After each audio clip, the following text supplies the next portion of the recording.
One Great Earth. My name is Dan, and I have some pretty exciting news. I never thought that I would start one before, and I always just assumed that the YouTube backend would always be the end game for YouTube.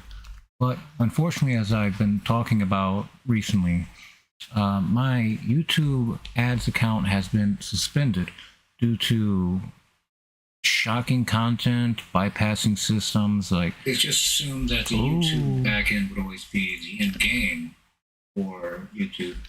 But they just assumed that the YouTube backend would always.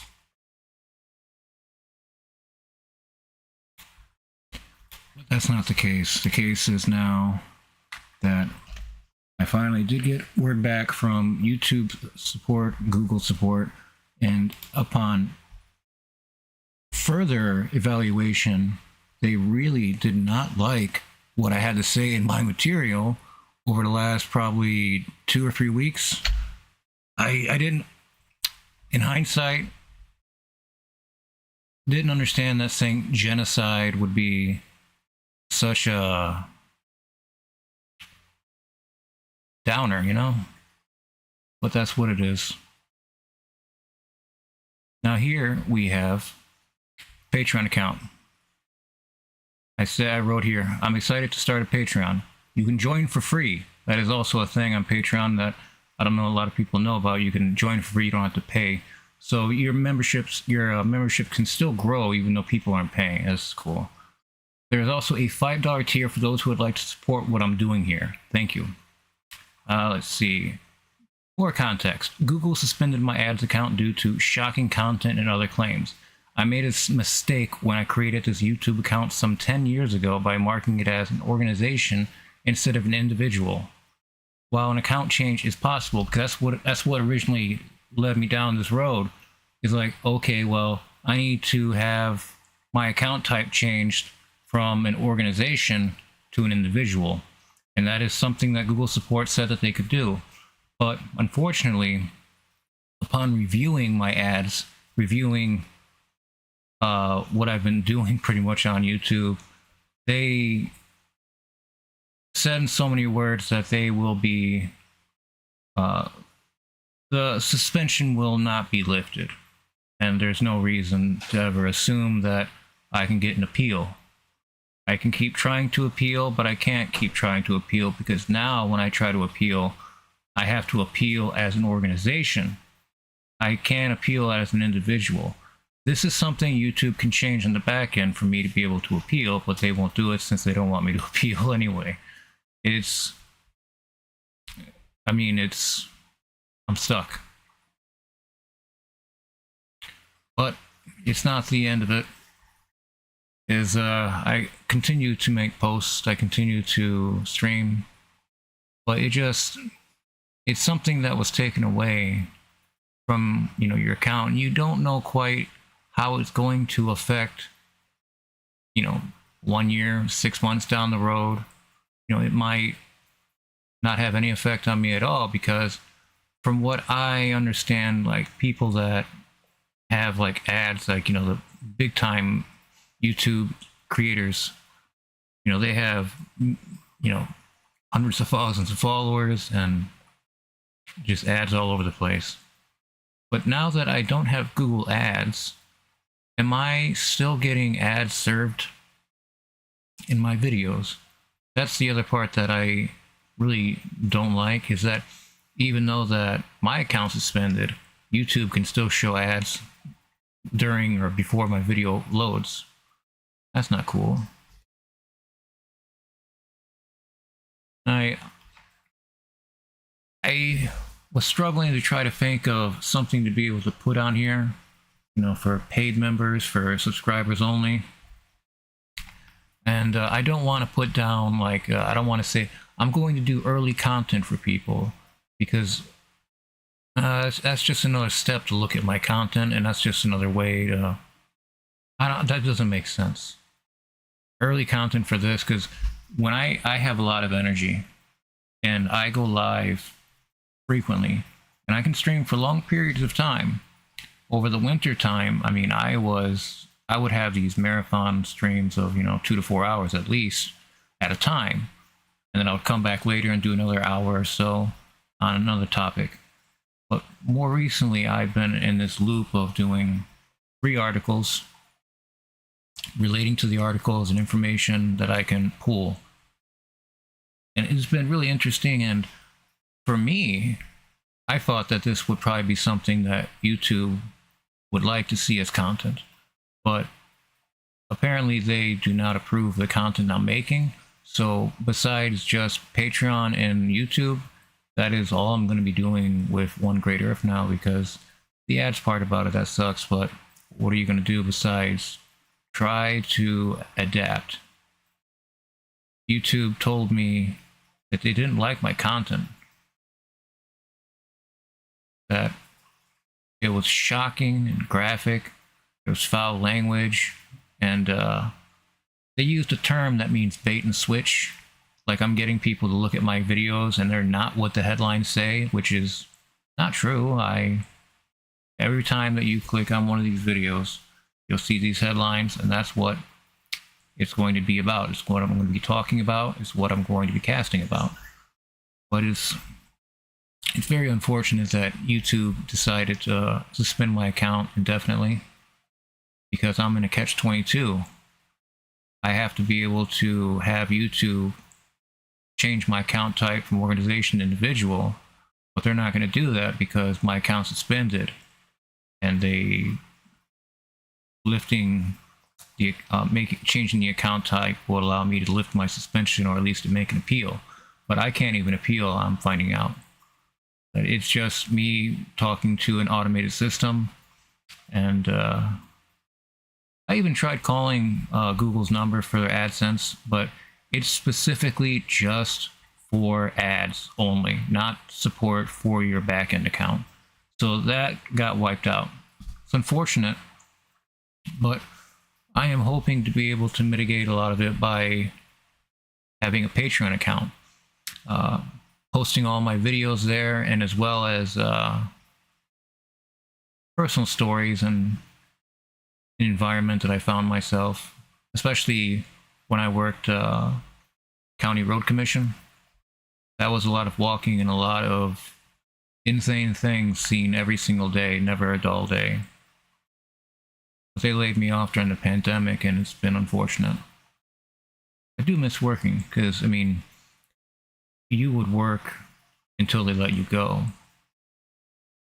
So the county would keep you, and it would be hours, days, sometimes 3 to 4 days, and you're just working 24 hours, or not 24 hours, I'm sorry, I think it was like 18 hours, and then they gave us break, lunch, dinner pretty much, and time for earned rest. But that is my Patreon account. I hope that you check it out. I hope that you even become a free member. I am trying to think of ways to make it unique, in ways that you would go to my Patreon to find out things. But besides scheduling, saying that, okay, I'm going to be doing this every day at 5 p.m., which is difficult for me to do because I have a lot of energy, and as soon as I get something, in my head, I'm going to do it. I'll just go live. It'll be 10 o'clock at night for me. It'll be 3 o'clock in the afternoon, or it'll be 8 o'clock in the morning. It really depends. If something is pretty breaking, I'll go live, but I haven't tried the breaking news part about it in a while. That mostly was dealing with wildfires and earthquakes. That is not something that I would want to put down behind Patreon. I really just wanted to have my Patreon account as an appreciation, gratitude, however you put it. If you find that you're clicking a lot with the material that I'm putting out, that you are enjoying, well, I shouldn't say enjoying, because a lot of this news is pretty daunting, but if you're enjoying the news that I'm bringing you, definitely think about it. It would mean a lot to me, and it completely would motivate me to stream more often. I try to stream 2 to 3 times a day. which has been the case for the last, I think, week or two. I've been streaming a lot more than usual, and I don't understand what Google saw in that they either it was reports that were coming through that I couldn't appeal on. Because if you look in the promotion tab in your YouTube backend, you'll see all your videos that you do. If they're back on this back end here and you don't do it through the AdSense itself, you can't get an appeal on those individual promotions in a normal way. They don't show up at all in the campaigns for AdSense. So I was doing it completely wrong anyway by doing it through the promotions tab. I don't think I would recommend that, because I would only throw like $3 on a video and wait a week on it, and that would pretty much be the full extent of it. Just started doing it the last couple of weeks, like last 2 or 3 weeks, and I just started seeing a lot of strange things happening to my videos, getting removed or getting blocked, and then my AdSense account was suspended. It's unfortunate, because I think that I'm trying my best in bringing some of the best news, that climate news, because it's difficult to find quality climate related news for people that are like-minded, that want to know what's going on in the world. I try to find the most recent news relevant to what's going on today. I always seem to put a few articles together that go with each other. I'm not just pulling up randomness. I'm searching. I'm doing investigation of my own, you know, trying to find. So like, one of the things that I needed a Patreon to offset the costs is my I used to use this quite a bit to look at wildfires and ice, but since they changed their policies, they changed how much they charge, it's been more difficult to be able to get a full account of this going. But as you can see here, let me just zoom in. You can see wildfires. So this was also a huge part of my channel for probably the first 6 months, until October, until I started doing actual live videos. Because growing your channel through live streams is difficult. I didn't understand how difficult it would be until I think I hit my first 2,000 subscribers. Now I am at 6,500 subscribers, and I am psyched, for real. It's been a really wild ride, and I've been given a lot of compliments on my work, and it means a lot to me. And it would also mean a lot to me if you would please go to my Patreon, just click that join free button. That's all I ask. It was my birthday yesterday, so if you want to give me a free birthday present, that's a free gift right there. You cannot beat that. You know, giving a stranger online a free gift, it's as easy as that. It's easy to go to my Patreon and clicking join free. Thank you. Thank you for listening. Now that I have the ads scenario out of the way, I don't know how to really put it.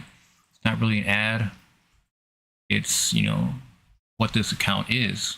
If you appreciate what I'm doing here, if you see what I'm doing here, and you know what I'm doing here is a lot, then please, from the bottom of my heart, at least become a free member. Now on to the news.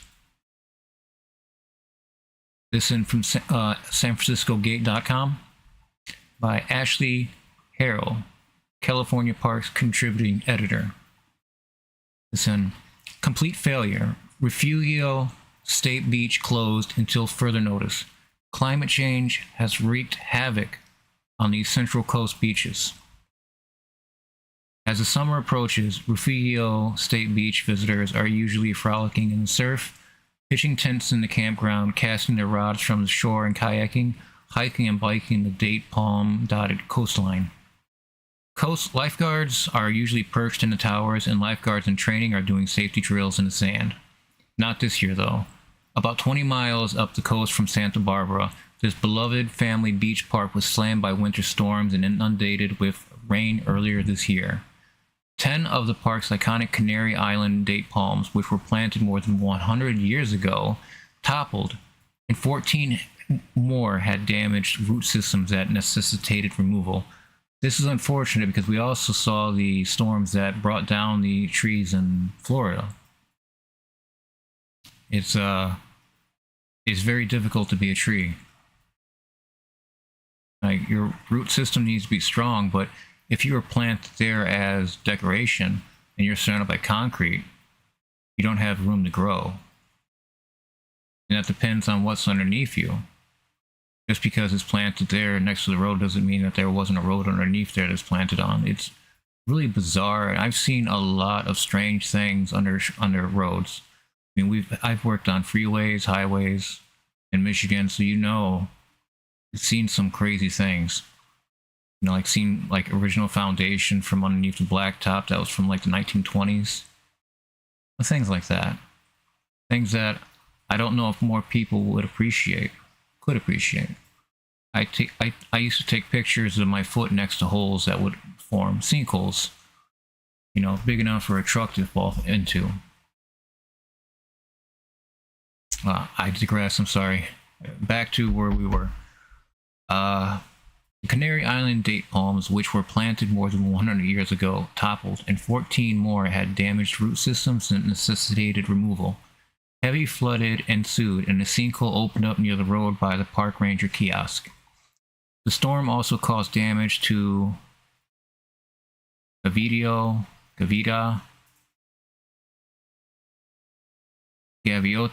State Beach nearby, but that park has since reopened. The situation at Refugio State Beach, however, has deteriorated.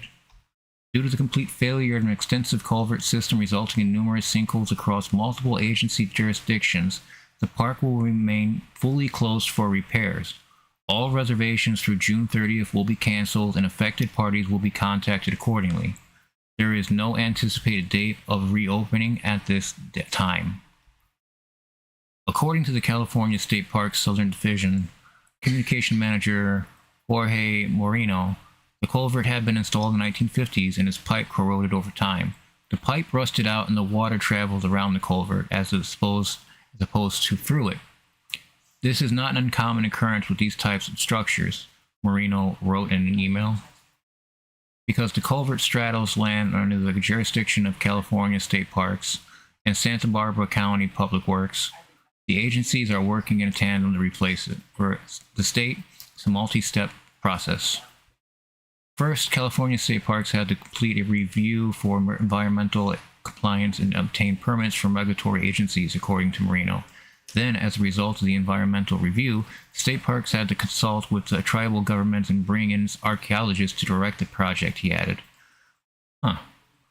The work began June 5th and is projected to reach completion in July 2024, Moreno said, but there are no guarantees. There are many variables in construction of this type, he said. Refunds have been issued to those who have booked the 66-site, 10-day per night family campground using Reserve California up through June 30th, according to Moreno, and the Refugio Junior Lifeguard Program is temporarily relocated to Gaviota State Park. With the future of Refugio State Beach uncertain due to climate change and other factors, California State Parks had initiated an update to its general management plan, along with those of neighboring Gaviota State Park and El Capitan State Beach. All three parks were experienced many changes since the original general plans were adopted, and the guidance provided in the 1979 plans is now outdated. Ongoing damage from severe winter storms, impending sea level rise, and other climate change impacts, aging infrastructure, significant acquisition of new property, high recreation demand, and the need to protect nature, culture, and the recreational resources will all contribute to the need for updated plans that reflect the current realities of these three park units. For Santa Ynez, resident Shannon Brooks, the news that Refugio State Park is closed indefinitely was hard to take. Brooks had been camping and frequented the beach since she was a child. It holds a very special place in my heart, Brooks said. It's a bit of a hidden treasure. At this time of year, Brooks normally joins families and friends for a week of camping at the beach after school gets out. The event is multi-generational, she said, and it has been going on since the 80s, when her parents and other retired teachers from La Ponque organized the first one. When the trip had to be canceled this year, Brooks was crestfallen. I hope Refugio opens in a not-so-distant future, because it's truly a magical place beloved by so many. In Florida and California, we're losing a lot of beach, a lot of nature, a lot of it being torn up by extreme weather that is being exacerbated by climate change. Climate change is not creating new climates. It is making the existing climates worse. It's making the storms that come by every year worse. That's all it is. And more.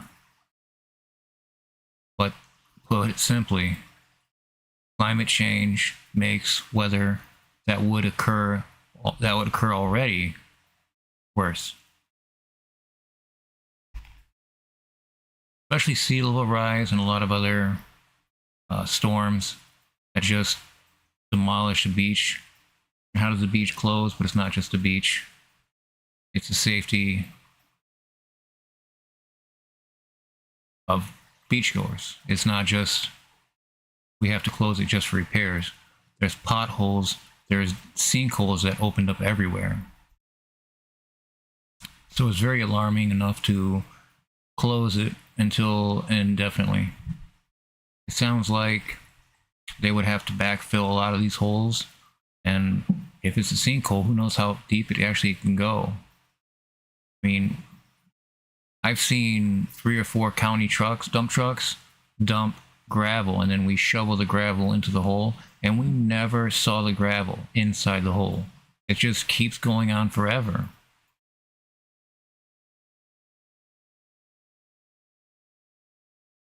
All right, our next story.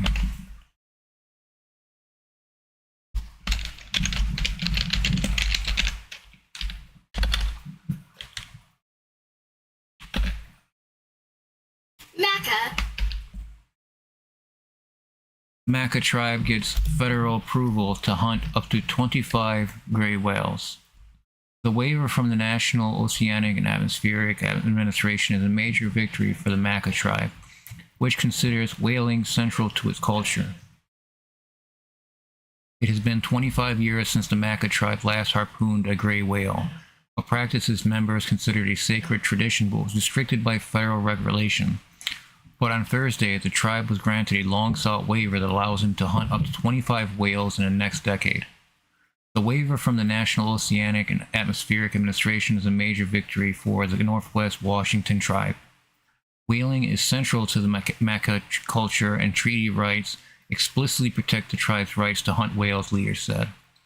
There is now a defined path for us to exercise our reserved treaty right, Timothy Green, chairman of the Makah Tribal Council, told the Washington Post. Our community has always been dependent on the ocean. It's not for sport. The hunt is to provide for our people. Decades-long wait was painful for the Makah, a community of around 1,500, he added, and it took far too long. Whale hunting is a thousands-year-old practice in Makah culture. It's depicted in songs, dances, and basketry, and is intertwined with rituals and ceremonies. The tribe says it uses nearly every part of the whales it hunts, including the meat, blubber, bone, and sinew. It provided us a means to meet our nutritional needs. It provided for the exchange of goods throughout the region, Green said. Our community and societal structure is better off for it. Animal rights activists who have for years opposed the Makah's pursuit of whaling said they're disappointed with Thursday's decision. However limited, any whaling jeopardizes gray whale populations and places the endangered western North Pacific gray whales at risk of being harpooned, according to the Animal Welfare Institute. After a sharp decline in gray whales, the tribe voluntarily halted whaling in the 1920s. The United States later restricted whaling in the 1970s as many species hit the brink of extinction.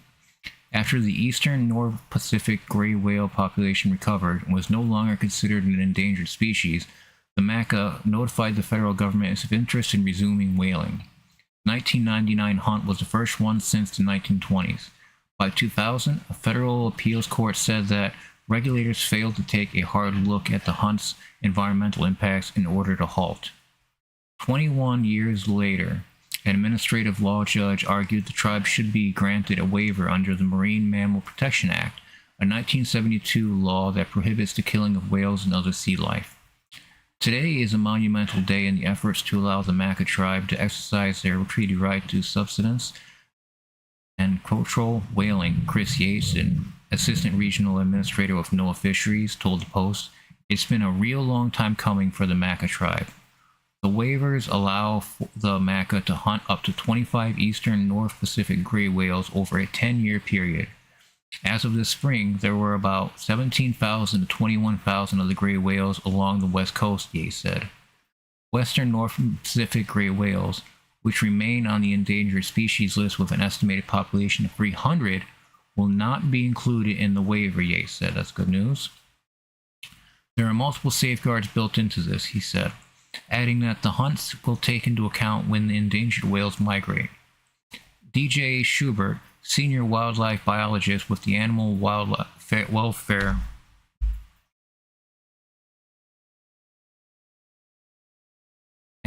Institute, told the Post that allowing hunting to only adds to factors threatening gray whales. The sea creatures faced a host of dangers, Schubert said, including entanglement, ship strikes, pollutants, contaminants, and ocean noise. The climate crisis further endangered gray whales. The population is at risk, he said. While NOAA's restrictions state that only eastern North Pacific gray whales may be hunted by the Makah tribe, it could be difficult to distinguish between the eastern stock of whales and the western wild out of the water, Schubert added. We're not convinced that the restrictions are sufficiently protective of these other groups of gray whales. Green pointed back to Makah tribe's decision to stop hunting whales when their population was at risk. Members of the tribe are responsible stewards of the land and its creatures, he said. As important whaling was and still is to our people, we chose to lay down the harpoon when the resource was at a point where it wasn't healthy. The first Makah whale hunt in decades could happen as soon as the fall, though it will probably occur next year. The tribe and federal regulators need to enter an agreement, and the Makah must obtain a hunting permit. There will be restrictions on when and where hunts can occur, which would also be subjected to change based on whale population sizes. The Makah must also finalize their tribal regulations and organize a whaling crew. About 10 people who were on the last whale hunt in 1999 are still alive, according to Green. Green 52 has never participated in a whale hunt. Decades of legal battles caused him and hundreds of other members of his tribe to miss out, he said. News of the waiver energized the community, which Green said will prepare its canoes, paddles, and harpoons for the Makah's tribe's sacred traditions. It's going to be life-changing. What the Makah do is they use these canoes with these several feet long harpoons that are custom made out of nature. And they put a lot of flair, a lot of expertise on the tips of these harpoons. And they wait for the whale to go under a little bit. And they all spear the side of the gray whale.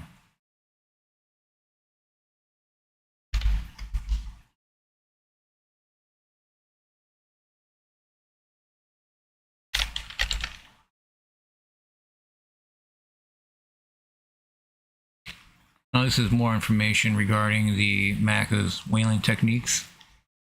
If you're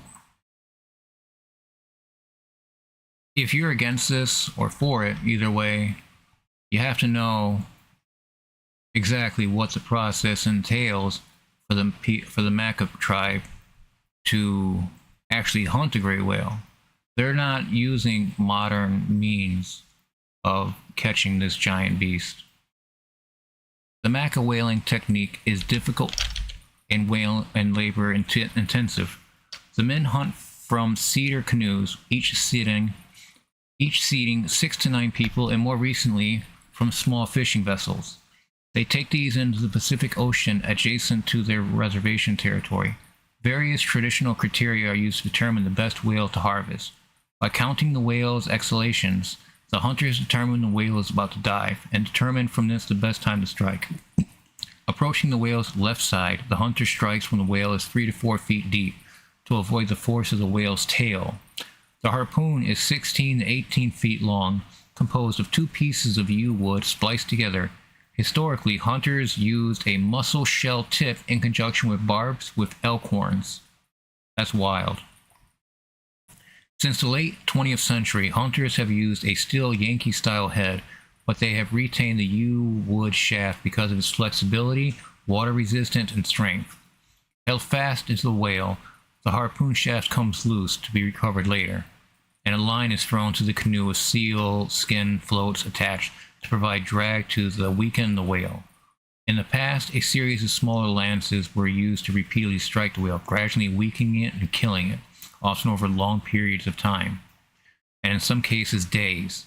Recently, hunters have adopted use of big game rifle after the harpoon strike to ensure a more efficient kill.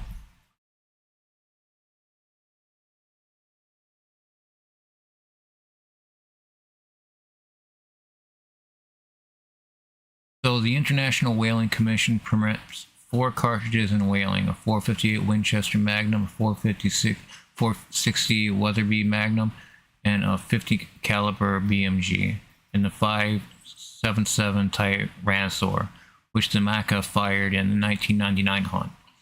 So they stab it a bunch, they get the animal weak so they can control it in the water, and then they blast it in the head for a clean shot. And then they take it to the village. Once the whale has been killed, a crew member called the diver jumps into the water and cuts a hole through the bottom and top of the whale's jaw, to which a tow line and float are attached. This holds the whale's mouth shut and prevents the carcass from filling with water and sinking. Hunters tow the whale to shore, where it is received by members of the village. Traditional ceremonies and songs are performed to welcome the whale's spirit. Following this, the whale is divided in a precise and traditional fashion, with certain families having ownership of particular cuts. The saddle piece, located midway between the center of the back and the tail, is the property of the harpooner. It is taken to his home where a special ceremony is performed. The meat and oil are distributed to community members, and a great deal of it is consumed during a potluck.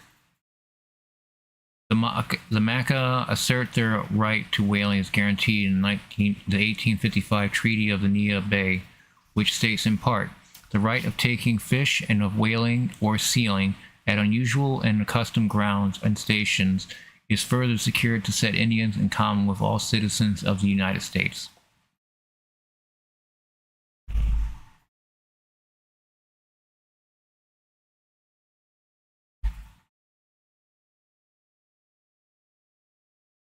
In September 2007, 5 members of the Makah tribe shot a gray whale using a .460 caliber rifle, similar to the used in hunting elephants, despite court-imposed regulations governing the Makah hunt.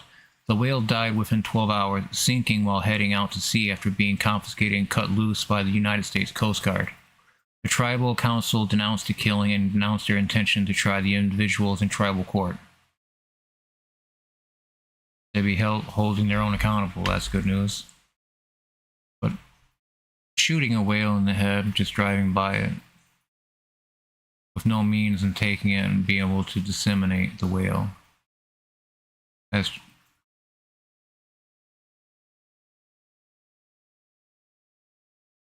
if you're not using harpoons, I don't know if I can get behind this. Because, it's the hunt, but blasting a fish in the head a few times and then having somebody tie up its mouth, pull it, I wouldn't say that's really much of an exciting hunt. just waiting for it to bleed to death after you stab it a bunch. Either way, it is very controversial, to say the least. Are you for indigenous rights? Are you for tribal rights? We're running out of the wild. We're running out of the people that haven't been in contact with the modern world. And I fear escalation. See, there's only 300 or so of the other type of gray whale. It sounds like the Makah people make the distinction, know the distinction, would make the distinction, and not make the mistake of killing the wrong kind of whale and further endangering the species. If that's the only reason why there would be arguments against this, it's probably not good enough. We would need something far more all-encompassing about whale hunting and indigenous rights.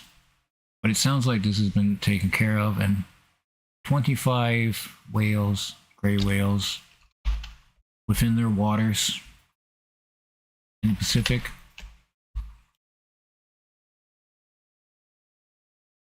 Right here.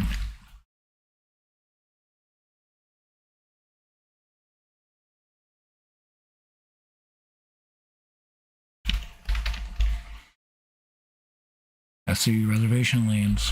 They are on the coast. And the historic, they used to have much more land.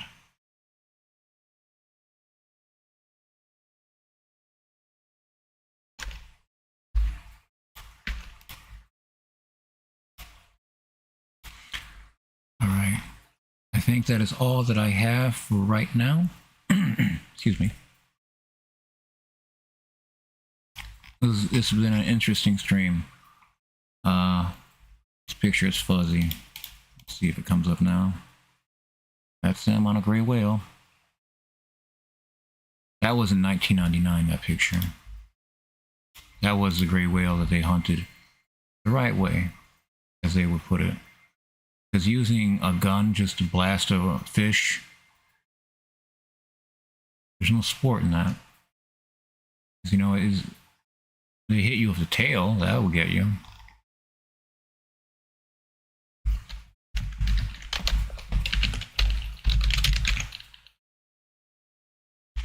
So the western North Pacific gray whales are what's endangered, what's being argued that they wouldn't be able to tell the difference. I mean, I would trust them. It's very controversial, but the thrill of the hunt, bringing it back home, being able to disseminate it out for your family and friends. Everybody gets meat, everybody gets all kinds of goodies from the whale. That over tradition has been able to break down and use all parts of the whale. You can't ask for more of a hunt than those that use every part of the animal. Their culture is struggling, and this is a huge boon to them. I wish them luck in their hunts, because to me, I would never try to hunt a whale, because whales are huge, and whales can be very scary. People don't understand. They think they're slow, big, meandering animals. They are not. We are just dumb. We're dumb when we think of other animals. Oh, that's cute. Oh, that's ugly. That's about as far as most people get when they analyze an animal. They don't go, huh, the animal could be possibly 80 to 100 years old. You don't see that. You see, like, and just that they're out in the Pacific, they could just be looking at whales, they could be sailing, they could be practicing, having drills. They're not just always going to be hunting. And 25 gray whales in next 10 years. This is indigenous rights. You're not going to understand, and that's okay. They have 25 whales in the next decade to hunt, and I assure you, whenever they start, like, I want to be part of that loop. I want to be able to keep it and in touch with what's going on in Washington. While I am for animal rights and protections, this is indigenous rights. It is something that we cannot understand that drives them to pursue whaling. It is not just as a scheme. Because the white man, it's always a scheme. It's never what you see is what you get. You get lied to, you get taken. So when you see something like this, what's the end game? Because white people always say that, yeah, I'll do to what that person does to me before they can do it. It's a very sick, twisted kind of mind that, like, well, this horrible thing I'm going to do, you were going to do first before me anyway, or you would have done it before me anyway. That kind of thinking clouds the mind. It makes it difficult to know who's friend or foe. Your soul is sick.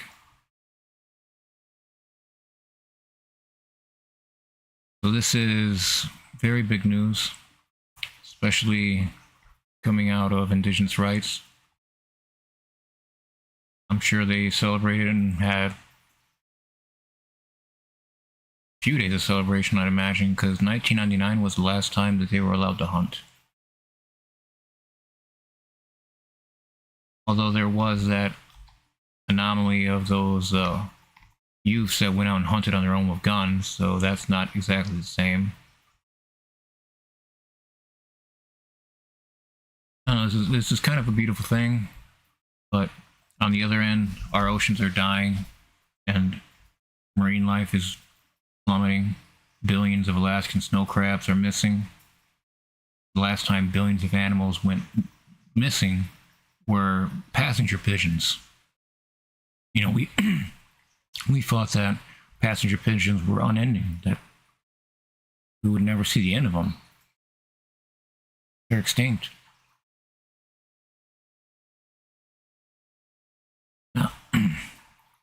But the whales, this is on the other hand, you look at it with indigenous rights, what they've been doing for thousands of years. They understand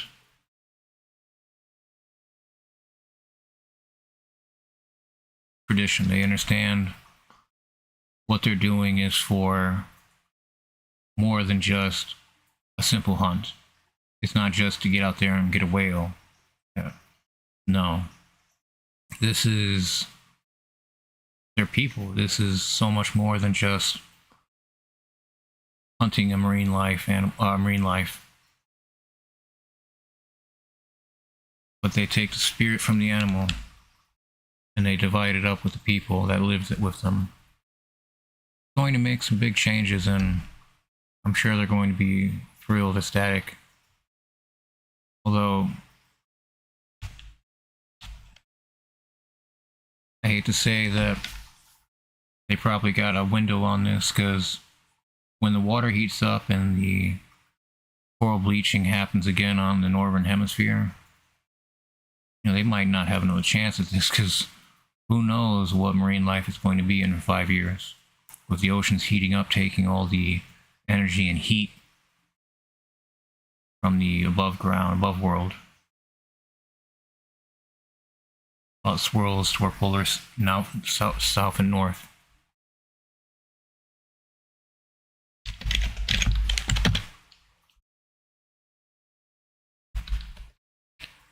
I thank you for joining me in this stream. If you haven't already, please like the stream, subscribe to the channel. It helps me out immensely, and it makes me feel really good about what I do here. Because what I am doing here is, I see very interesting climate-related news, and I bring it to you. I read the article, I disseminate it myself, and I talk through it. I give my takes, and if I don't have a take, I will go find somebody else's. If there's something that's too complicated, I don't want to walk away from it. Because this is probably one of the most complicated. It's complex. It's not just, we want to be able to hunt whales. It's the federal government denying them for almost 100 years. That's pretty wild. And now they have a judge that said they would have a waiver for 25 gray whales, eastern gray whales, right? Because the westerns are endangered. Yeah. Alright. Well, I thank you for joining me. I'm hoping to be able to do more videos. I definitely have it in me. I got a lot of energy in me. And this could be... I don't know, when I was doing this channel last year, it was just me uploading time lapses of satellite imagery, and that was just about it. I didn't get in front of the camera until October. So big changes keep happening to this channel, and I hope they keep on happening. And I'm very excited to again to say that I have a Patreon account. If you appreciate what I do here, if you understand and you want me to continue doing what I do here, please even just join at the free level tier. You can join for free. It's no problem at all. I'm not going to